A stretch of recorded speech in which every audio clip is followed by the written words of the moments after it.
This is a live video, baby, with no subtitles inside of it. Good morning, good afternoon, good evening, every breathing one. Rénal à nouveau pour ta nouvelle capsule d'Improve Your English Daily. La capsule pour les francophones qui sont déjà anglophones sans le savoir. Et j'ai démarré cette vidéo en disant qu'elle ne contenait pas de sous-titres. Donc ça ne servait à rien que je paramètre des sous-titres parce que c'est inutile en fait. Et pourtant ce sera l'objet de cette vidéo et notamment l'objet de la compréhension de l'écrit toute cette semaine. It's Monday, c'est lundi et c'est la capsule de Motivation Monday. C'est-à-dire la capsule qui fait que d'un seul coup, t'es ambiancé pour pouvoir comprendre et approfondir ta technique, notamment ta technique de compréhension de la langue anglaise. Là, en l'occurrence, on va s'attarder sur ce qu'il y a à comprendre dans le domaine de l'écrit et j'ai décidé de mettre ça sous l'angle des sous-titres que tu peux voir dans tes films, tes séries, tes reportages, tes documentaires préférés que tu aimes bien voir en version originale et on va voir dans quelle mesure tu peux progresser. Là, c'est une vidéo un petit peu générale. Toute la semaine, je vais rentrer dans des thématiques un petit peu particulières de ton évolution. Mais d'abord, on va présenter un petit peu l'ensemble. Comme un lundi, on donne de la patate, on donne de la puissance, on donne du pouvoir, some power inside of it. Et de manière à ce que tu puisses toi-même sentir l'élan et que tu puisses prendre ton cours d'Improve Your English Daily en moins de 10 à 12 minutes. Les vidéos sont relativement courtes. Je fais le challenge une fois par jour pendant un an. Là, je suis rendu maintenant aujourd'hui à la 85e vidéo. Donc, j'en ai à peu près 312 sous le capot à te proposer. Donc, il me reste encore beaucoup. J'ai beaucoup de choses à te dire et c'est un plaisir de te retrouver comme tous les jours sur la page Facebook d'Improve Your English. Tu peux me retrouver aussi également. Tu peux voir même le replay de cette vidéo que j'enregistre donc sur Facebook, sur la page Facebook en live. Donc le replay sera directement chargé, sans montage, sans trucage, sans rien, sur YouTube. Si tu me découvres là-bas, je te passe un coucou. Aussi, tu as la possibilité, en regardant la description de cette vidéo, il y a tous les liens pour me suivre sur les réseaux sociaux, Facebook, YouTube, je suis aussi sur Instagram et j'ai aussi un canal Telegram où j'annonce la sortie notamment des cours et des différentes leçons d'Improve Your English Daily. Je t'invite à te connecter et à suivre le mouvement dans le champ qui se trouve ci-dessous le champ de la description de cette vidéo. J'ai appelé cette vidéo VOST ou VOSTFR. Qui est la meilleure? Enfin, comment je l'ai appelé? Oui, qui est la meilleure? C'est bien comme ça que je l'ai appelé. Who's the best between the original version or the French version? La VO, la VF, qu'est-ce qui prime le plus? Alors, on va se mettre déjà, mettons-nous dans un contexte pour qu'on puisse bien partir tous du même endroit. Tu as un film, une série ou un reportage que tu aimes voir en VO. Si tu regardes, si tu aimes Improve Your English, c'est que tu as compris que ça pouvait être un outil, un vecteur de compréhension pour pouvoir progresser dans ta pratique de la langue anglaise. Donc je te mets dans le contexte d'un film, d'une série ou d'un reportage sous-titré. Si tu es débutant ou grand débutant dans la langue anglaise, que tu souhaites vraiment progresser, que tu souhaites prendre ce projet de t'améliorer en anglais à bras-le-corps, il est évident, si tu es francophone et que ton expérience dans le monde anglophone se résume à très très peu de choses, c'est pas maintenant que tu vas commencer à regarder des films en VO sans sous-titres ou sans rien du tout. Ou c'est clairement là tu vas te décourager parce qu'au bout de 5 minutes tu vas rien comprendre, ça va te saouler, tu vas partir. Non. L'idée maintenant, et ça on y reviendra un petit peu plus tard, c'est déjà dans un premier temps de se mettre dans une posture de version originale sous-titrée.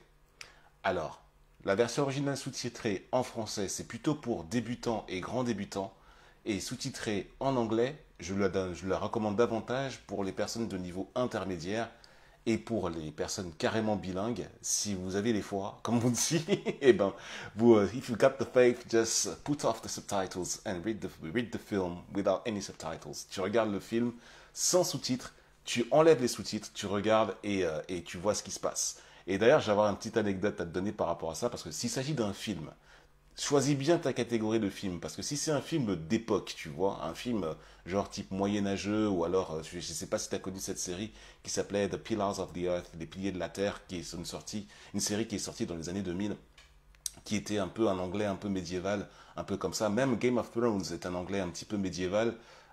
Accroche-toi, vraiment accroche-toi, fort, fort, fort, fort, pour tout comprendre, parce que l'anglais d'époque, forcément, c'est comme le vieux français. Si t'as pas été éduqué dedans, tu vas reconnaître deux trois bribes, mais tu auras du mal à comprendre le contexte parce qu'en plus de ça, il y a un accent qui est marqué, il y a des dialectes, il y a des mots qui changent, il y a des prononciations qui changent parce que l'anglais, donc voilà, on prend un anglais d'époque et ça a considérablement évolué depuis. Donc là, même moi, tu vois, regarder un film d'époque, tu vois, en langue anglaise, avec du vieil anglais dedans, le regarder sans sous-titres, c'est pas évident pour moi. Ce que je vais faire au mieux, c'est que je vais mettre, là pour le coup, le sous-titre en version originale, pas la version française. Ça, c'est pour le niveau vraiment bilingue avancé, quoi, vraiment. Si tu as un niveau un petit peu en dessous intermédiaire, tu peux switcher de la version française à la version originale. Toujours avec le sous-titre, mais ne va pas te risquer dans des versions, comment dire, dans des pures versions sans sous-titres, c'est encore trop tôt. Là, mettons-nous dans le cadre du sous-titre. Et si tu es forcément débutant ou grand débutant, il est évident que pour commencer à t'acclimater avec les sonorités de la langue, avec tout ce qui concerne notamment les accents, les inflexions et le vocabulaire aussi pour que tu commences à comprendre certaines tournures ou certaines phrases, il est évident que la VOST FR, c'est ce qui ira le mieux pour toi. C'est ce que tu vas faire pendant une certaine période et après tu vas évoluer petit à petit pour passer à une VOST originale. Donc voilà. Donc là, on est vraiment dans le cas typique où tu souhaites te documenter avec, dans le cadre de tes passions et que tu as décelé un documentaire, un film ou une série par rapport notamment à la thématique en anglais. Et l'idéal, c'est vraiment de faire le plus possible en fonction de ton niveau pour que tu puisses progresser un petit peu plus à chaque fois. Mais la VOST-FR, c'est bien au début pour démarrer, mais à un moment donné, il faut s'en affranchir. Passer soit à la version anglaise, à la version originale sous-titrée en anglais, ou alors pas de version originale du tout, pas de sous-titres, et tu entends comme si tu étais un, comment dire, un anglophone lambda, mais là, c'est pour les niveaux très, très, très advanced. Et je te raconterai une petite anecdote dans la semaine, notamment un film de poker justement que j'ai regardé alors que je prenais un avion, tu vois, pour aller, je sais plus où est-ce que j'allais exactement, mais voilà, j'avais le temps de regarder un film et puis c'était, pourtant j'ai une grosse période cinéma dans mes jeunes années jusqu'à il y a 5 6 ans, là c'est terminé. Je ne vais quasiment plus du tout au cinéma, aussi c'était pour voir des films très spécifiques. Mais là maintenant, en fait, si tu veux, à l'époque, j'étais tombé voilà, dans un film un petit peu distrayant, voilà, pour faire passer. Et puis voilà, j'avais tenté de le regarder en version originale sans sous-titres. Je te ferai part un peu plus tard dans la semaine de comment ça s'est passé pour moi. Mais tu vas voir, c'est très intéressant. Quoi qu'il en soit, adapte ton niveau. Il n'y a pas de meilleure version. En fait, tout ça pour te dire qu'il n'y a pas de version originale meilleure que version sous-titrée.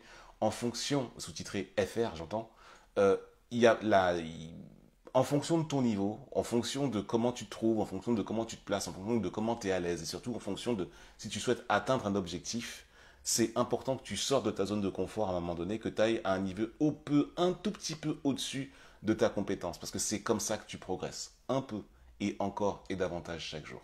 Donc voilà, je t'invite dès maintenant à regarder ta fiction ou à regarder ton documentaire, ton podcast, ou bien alors, voilà, je ne sais pas quel contenu, quel type de contenu tu regardes, avec un sous-titre à l'intérieur. Si c'est un sous-titre en anglais, si tu es déjà à un niveau un petit peu intermédiaire, c'est encore mieux. Et sans sous-titres, si tu es déjà proche du niveau bilingue, si tu pratiques déjà l'anglais conversationnel, là, tu vas progresser de dingue, de dingue, de dingue. C'est obvious, c'est évident. Pas de franglais, on a dit. Ma précédente vidéo, je te renvoie à ma précédente vidéo sur le franglais. Là aussi, j'ai un point de vue assez tranché là-dessus. Voilà ce que je voulais dire aujourd'hui dans cette vidéo. J'espère que tu auras appris quelque chose. Donc je t'invite à rester connecté avec moi pour les prochaines vidéos cette semaine où là je serai beaucoup plus dans le domaine du pratique en fonction de chaque niveau d'avancement pour l'utilisation de la version originale sous-titrée en anglais ou en français. Donc pour ceci, je t'invite donc à me mettre un pouce ou un cœur. Mets-moi dans le champ de commentaires comment tu consommes le contenu anglophone quand tu es francophone, comment ça se passe pour toi. Est-ce que tu es plus ou moins frustré de ne pas pouvoir comprendre tout? Là, tu aimerais savoir comment augmenter. Et ben, c'est peut-être le moment de commander ton cours direct avec moi. Tu as la possibilité de commander ton cours, il y a un lien dans la description. Moi, je serai notifié et on prendra rendez-vous ensemble. Et pour que tu puisses recevoir ton cours à la mode Improve Your English, tu sais que j'utilise uniquement ta passion. C'est toi qui fais le cours et j'ai une méthode très particulière. En espérant te voir très bientôt sur la prochaine vidéo. Take care of yourself and see you till the next video. Cheers, bye bye.